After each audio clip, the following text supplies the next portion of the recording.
நீர் மேலாண்மைனா என்ன? 12 மாசத்துல ஒரு மாசம் பெய்யற மழையை சேமிச்சு அடுத்த 11 மாசம் பயன்படுத்தணும். இதுதான் நீர் மேலாண்மை. இந்த நீர் மேலாண்மைனா விவசாயிகளுக்கு மட்டும் கிடையாது, எந்த தொழில் செய்தாலும் அதற்கு நீர் வேண்டும். இப்போ ஒரு ஆய்வு நடத்தினாங்க அரசாங்கத்துல. இந்த ஆய்வுல பொல்யூட்டட் ரிவர்ஸ் கிட்டத்தட்ட ஒரு 250 இருக்கு. அதுல எக்ஸ்ட்ரீம்லி பொல்யூட்டட் 37. அந்த 37ல தமிழ்நாட்டுல 5 இருக்கு.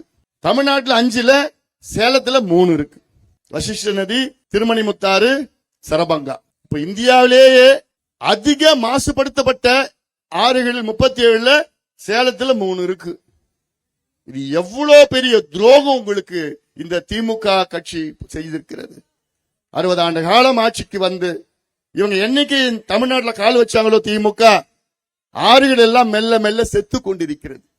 ஆறுகள் எல்லாம் சாகடிச்சிட்டு இருக்கிறாங்க. ஆற்றினுடைய நன்மை பத்தி இவங்களுக்கு எதுவும் தெரியல. நீர் மேலாண்மை பத்தி என்னன்னு கூட தெரியாது. அதை சரி செய்யணும். நிச்சயமா என்னால முடியும். திமுகவுல முடியாது, வேற யாரால முடியாது, என்னால முடியும். அந்த அதிகாரத்தை நீங்க கொடுத்தீங்கன்னா ஒட்டுமொத்தம் இந்த சேலம் மாவட்டத்தின் வளர்ச்சி என்னால உறுதி செய்ய முடியும்.